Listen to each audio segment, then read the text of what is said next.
Number one, of course, we are quite happy to see that the trend is in that line as we expected, that we are going to get more seats compared to what we got last time.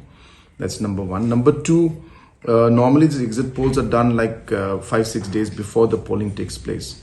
So I expect that in the last 5 days, 4 days, we have seen things move more forward, and we expect that numbers in the exit polls to be closer to the higher side of the exit polls.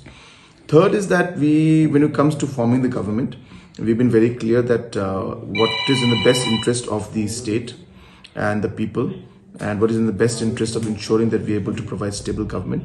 When the situation arises, we will take this into consideration and move forward.